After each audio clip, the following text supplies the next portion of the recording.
Es una liturgia de la palabra difícil porque está cerrada sobre una situación. Entonces, por ahí es difícil no caer en una actitud no negativa, pero sí de reclamo de parte de Jesús, ¿no? No es que hoy los curas nos levantamos alunados y tenemos que predicar cosas que por ahí no son lindas, pero tanto la primera lectura como el Evangelio están cerrados sobre una situación. Y Jesús, que siempre va al fondo, busca la raíz de esa situación.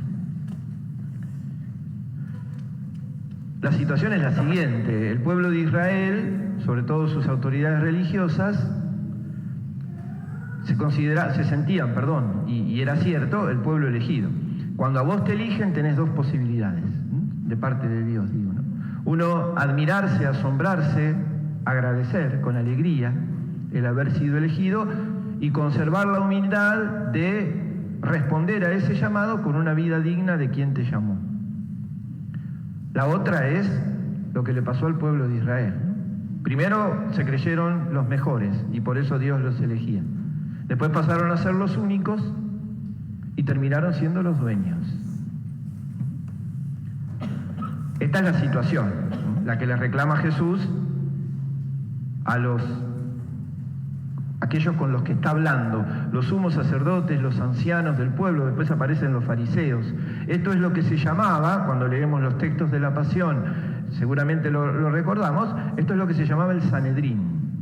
El Sanedrín era una suerte de rejunte de los que en Israel tenían algún tipo de autoridad en materia religiosa, que son los que lo mandan a Jesús a la cruz. Uno podría simplificar este evangelio diciendo Jesús está adelantando lo que le va a pasar, pero es mucho más profundo. Porque, ¿por qué se adueñan? ¿Cuál es la raíz? ¿Por qué una persona puede adueñarse de las cosas de Dios? ¿Por qué una persona puede pensar que tiene la capacidad suficiente para tomar decisiones en nombre de Dios, para despreciar en nombre de Dios, para juzgar en nombre de Dios? Y la raíz está en un proceso que podemos tener en nuestro corazón, que es lo que se llama el aire de superioridad. Así como hay una situación enfermiza, que es lo que antes llamábamos el complejo de inferioridad o a veces la baja autoestima, hay otro proceso enfermizo que es el de la superioridad. Lo que pasa es que como te tira la superioridad no pareciera ser enfermizo, pero es tremendo. Es tremendo porque es destructivo para el que lo tiene y destructivo para el otro. Lo primero que perdés en esa condición es la alegría. Porque toda tu vida es querer mantener y demostrar esa superioridad. En materia religiosa es tremendo, porque ante Dios vos te sentís indigno, pero ante los demás, esto que decía Pablo el domingo pasado, la carta a los filipenses, estimen a los otros como más dignos que ustedes. En todo caso, algunos otros, pero en general, no. La superioridad te pone en conflicto con las enseñanzas de Dios. Esto, digo, es lo que le pasaba a esta gente, ¿no? Esta gente no creía en la misericordia. Por eso Jesús irónicamente dice, ¿se acuerdan en la parábola de la oveja? El Padre se alegra más por uno que se arrepiente que por 99 justos. ¿Existen los 99 justos que no necesitan convertirse? No, no existe. Ellos creían, Ellos no aceptaban la misericordia porque no la necesitaban. ¿Para qué querían misericordia de Dios si ellos eran? ¿Qué problema tenían con la gracia? Bueno, para nosotros la gracia es nuestra participación en la vida divina. Todo regalo, todo don de Dios. Para ellos la gracia es un premio. Era un premio. Entonces, si vos te portabas bien, iba la gracia. Si no, no. Entonces, tenían estos problemas con las enseñanzas de Dios, el uso que hacían de la ley. Ahora, dentro de unos domingos vamos a leer el capítulo 23 de Mateo, pero si no, el capítulo 7 del Evangelio de Marcos tiene una discusión tremenda donde Jesús los acusa realmente de manipuladores de la ley para satisfacer esa cuestión de superioridad. Hasta los padres, dice Jesús, hasta los padres perjudican con su manera de interpretar la ley. Ni hablar del rechazo a Jesús. las palabras de Jesús, las opciones de Jesús, la junta de Jesús. ¿Con quiénes se junta Jesús? ¿Con publicanos, con pecadores? Bueno, esto ha existido siempre, existió con los profetas, existió con Jesús, existe con la iglesia. ¿Con quién se junta Jesús? Las bienaventuranzas. ¿Por qué son felices todos aquellos? Entonces era un complejo de superioridad que lo llevaba a tener actitudes de desprecio, de discriminación tremendas. Uno tendría que tomarse el trabajito en los evangelios de ir buscándolos. Por ejemplo, me acuerdo pasajes así puntuales, el de la curación del ciego, el capítulo 11 del Evangelio de Juan. Cuando el ciego le dice, yo no sé qué pasó, yo antes no veía y ahora veo, y ese hombre fue el que me hizo ver. Y ellos le dicen, pero vos que estás lleno de pecado nos venía a enseñar a nosotros. ¿Quién sos vos para enseñarnos a nosotros? Entonces es un sentimiento destructivo, tremendamente discriminatorio, que usa las cosas de Dios en favor. Entonces viene Jesús y le dice, bueno, yo les voy a contar una parábola a ustedes, y les cuento una parábola que tiene que ver con la historia de la salvación. Uno ve todo lo que hizo el dueño de la viña y dice, este es el padre, qué maravilla. Plantó una viña, le hizo todo el trabajo y entonces después se la dio como misión a estos obreros de la viña. Y estos obreros de la viña, en vez de trabajar en la viña, o el trabajo que hacían en la viña, los hizo creer que eran merecedores de adueñarse de la viña. Entonces se adueñan de la viña. Entonces el dueño de la viña dice, bueno, le voy a mandar servidores para que se den cuenta. Van los profetas y a los profetas los matan. Entonces dice, le voy a mandar a mi hijo. Les manda el hijo y al hijo lo matan. Afuera de la ciudad. Jesús ya está anticipando que lo van a llevar afuera de Jerusalén para matarlo. Entonces todo esto que tan hermosamente pinta Isaías, ¿no? El amigo plantó la viña, el amigo hizo... Entonces lo llamó su pueblo elegido, porque la viña del Señor es la casa de Israel y sus preferidos son los habitantes de Judá. Isaías era habitante de Judá, por eso seguramente dice eso. Sus preferidos son los habitantes de Judá, pero resulta que Dios le dijo, bueno, equidad, muerte, justicia, angustia. Entonces el pueblo que ellos tienen que cuidar es un pueblo que vive de derramamiento de sangre, que vive de angustia. Por esa raíz durísima que es la de la superioridad. Dicen que solamente hay dos formas de apagarla. Una es la realidad, que te mandes una macana muy grande, y la otra es que te pase algo muy grave y que necesites de los demás. Entonces ahí aflojas. Hay una tercera más linda, que es que te des cuenta de lo que estás haciendo y te conviertas. Pero ni esto los hace convertir, al contrario. Fíjense, no lo agarraron porque le tenían miedo a la gente, porque además suelen operar en las sombras.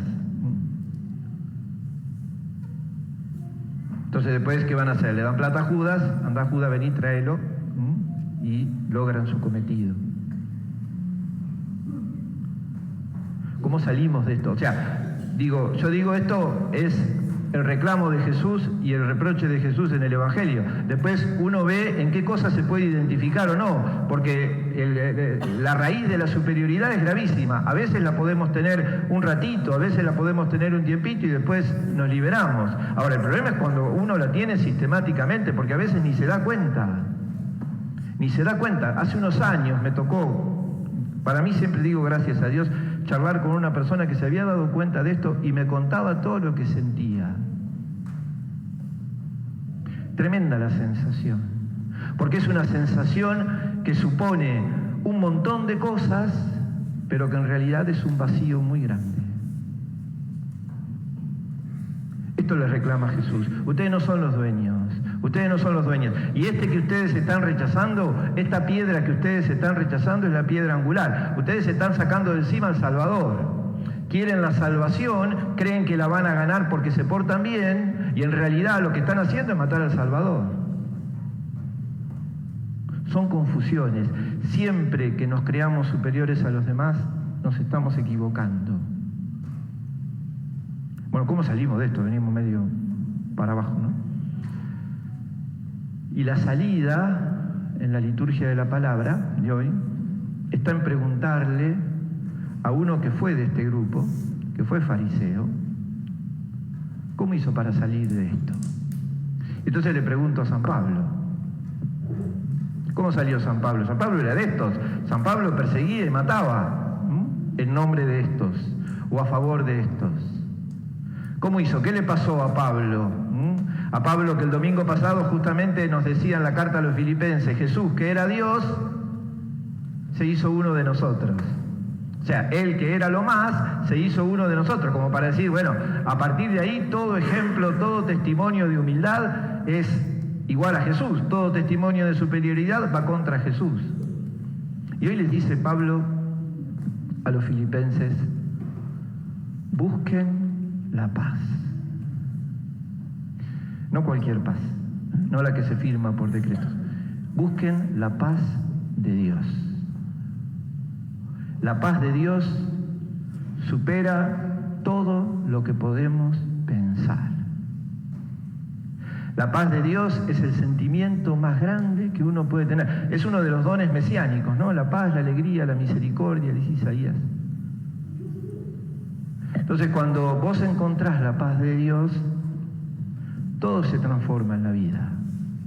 Todo se transforma. La experiencia de la paz de Dios es algo tan extraordinario que te lleva a ver todo de otra manera. Pero además, cuando realmente la buscás, la tenés, la disfrutás, te das cuenta que sin eso no podés vivir. Entonces ahí se te bajan todos los humos, porque en realidad dependés de Dios y dependés de que Dios te dé esa paz y vos la puedas vivir y hasta la puedas compartir. Porque dice Pablo, cuando vos encontraste esa paz de Dios, sos capaz de descubrir lo bello, lo bueno, lo verdadero, lo noble que hay en el mundo, porque lo hay. Porque Dios está en el mundo. Dios no es como nosotros que se refugian en los templos. Dios está en el mundo. Y desde ese mundo nos va hablando y nos va transmitiendo esa paz. Es un don, es un regalo. Y es tan lindo esto, y supera totalmente la situación de la primera lectura y del Evangelio, que dentro de un ratito nos va a pasar algo muy lindo, muy especial, y que, con todo respeto lo digo, en general los católicos no lo vivimos con toda la atención que se merece. La misa es una oración dirigida al Padre, es la oración dirigida al Padre. Nosotros, con Jesús y por el Espíritu, lo celebramos al Padre, lo alabamos, lo adoramos, le pedimos perdón. Por momentos es un diálogo donde Él también nos habla en la palabra. Le ofrecemos nuestra vida, nos regala cotidianamente el cuerpo y la sangre de Jesús, transformando el pan y el vino. Seguimos rezando, aprovechando la mediación de Jesús, pedimos la unidad de la Iglesia, pedimos por los difuntos, pedimos llegar nosotros también a la vida eterna con María y con los santos. Y después es como que la comunidad irrumpe en una aclamación. Esto lo tomamos de los judíos. Los judíos, en la carta de los romanos aparecen muchas veces, después de determinado momento, como si dijeran, bueno, no podemos decir más nada, aclamemos, alabemos. Y entonces decimos, dice la comunidad, tuyo es el reino. Bien, estamos ensayando, perdón. Hacemos una aclamación. Y después cambia el destinatario de la oración y empezamos a hablar con Jesús. Como viene la comunión, empezamos a hablar con Jesús. Y lo primero que le pedimos es la paz. ¿Por qué? Porque en la cena le dijo a sus amigos, yo les dejo la paz, les doy mi paz, no cualquiera, mi paz.